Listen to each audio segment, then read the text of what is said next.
This is a declassified document from the U.S. National Archives describing the operational effectiveness of the U.S. Army 14th Port at Southampton during a critical period in World War II. Never before in its history has the 14th Port performed such a good variety of port operations as it did during the month of October. The month started off with a bang when the first troopship from the United States, the Thomas Berry, entered the port and discharged 3,693 personnel. One day later, the troop ship Marine Raven arrived and discharged 2,500 troops. During the remainder of the month, other large transports arrived from the United States, the largest of which disembarked some 5,990 troops. None of these troopships were originally scheduled for discharge at the 14th Port. When these vessels were loaded at American ports, it was thought that harbors of the European continent would be in such a condition as to allow the vessels to dock there. This proved not to be the case, however, and the transports had to be diverted to ports in the United Kingdom.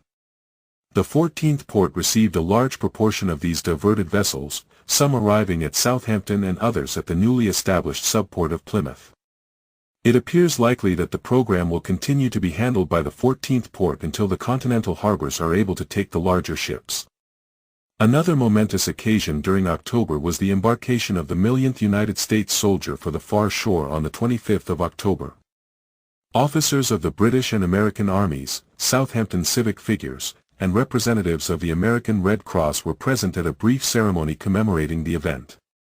In attendance were Colonel Conrad Peterson representing the Deputy Chief of Transportation, Colonel Walter D. McCord, District Transportation Officer, Colonel Sherman L. Kaiser, 14th Port Commander, Colonel Leo J. Meyer, Deputy Commander of the 14th Port, Lieutenant Colonel Warren D. Lamport, 14th Port Director of Operations, and Lieutenant Colonel C. G. Smith, 14th Port Staging Area Commander. Representing the British Army were Brigadier W. C. A. Hanna of the Southampton Garrison, Colonel J. G. Payne, Deputy Director of Movements for South Coast Ports, Lieutenant Colonel J. M. D. Clark, Southampton Sector Officer, Lieutenant Colonel R. G. Phillips, 14th Port Liaison Officer, and Major Charles Parker, Movements Officer for the 14th Port Staging Area. The principal address was given by Colonel Kaiser, who expressed the appreciation of the force to all those who made possible the disembarkation of 1 million United States soldiers in only 141 days. The Mayor of Southampton, Councillor R. J. Stranger, said he was happy that Southampton had been able to participate in the greatest invasion of all time. At the conclusion of his address, the Mayor presented the millionth man, Private Paul S. Schimmer of Chambersburg, Pennsylvania, with a personal letter. A third significant event in the port's activity in October was the taking over of Plymouth and its associated ports from the 13th Port on the 13th of October. With this further extension, the 14th Port during the last month handled United States Army operations in the ports of Southampton, Hamble, Folly, Poole, Portland, Weymouth, Portland, Dartmouth, Plymouth, Truro, Falmouth, and Hale. For all practical purposes, the 14th Port is now handling all United States port operations on the south coast of England. Major Ralph Hall was appointed subport commander of the Plymouth operational area. Plymouth is scheduled to receive a number of diverted troop transports from the United States along with Southampton in future weeks. In addition, the usual landing and discharging of coasters and Liberty ships is being and will be continued.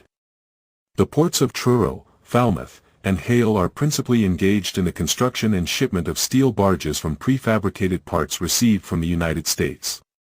At Dartmouth, wooden barges continue to be assembled. Salvage work hit a new year in the port in October when 2 more vessels were involved in serious collisions, each of which was separate. The steamship Campsite and John Chester Kendall were brought to the port for discharging cargo after serious damage resulting from the heavy seas and the accompanying poor visibility. In addition to the salvaged cargo, much material was discharged from other vessels arriving in the port. For the entire month of October, discharge of cargo amounted to 14,543 tons, the largest for any month since the port officially halted discharge of Bolero cargo last May. In early October, without the slightest warning, the 14th Port also found itself the recipient of 2,100 free French recruits and repatriate troops. For several days after the disembarkation, no information was available as to the proper disposition of these men. Meanwhile, the 14th Port quartered the troops in the staging area camps being jointly operated by the British and American armies. An immediate medical examination showed many of the French recruits to be infected with diseases. The port supplied needed medical services, interpreters, and much other requirements until the responsibility for the troops was decided as belonging to the British Army. Another milestone in the operation of the 14th Port was the payment of $2,300,469 in reverse Lend-Lease through the month of October. This figure represents the cost of operating the port as charges for towing, docking, stevedoring and other operational expenses are concerned.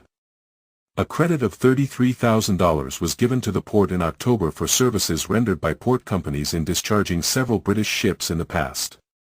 Marshalling Area D in operation since before D-Day as one of 4 such areas on the English south coast was officially terminated from the United Kingdom base on the 5th of October.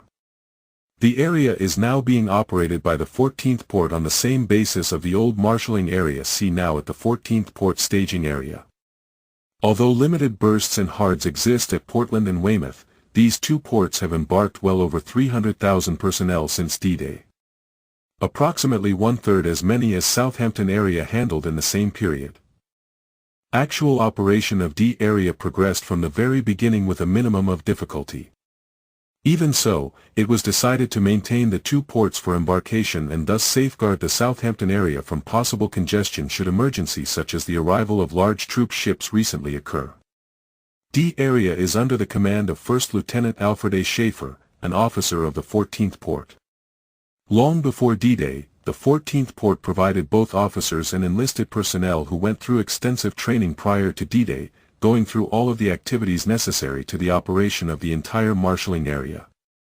Although most of the original personnel have since been recalled, the majority of the responsible positions of Area D have always been held by the 14th Port personnel.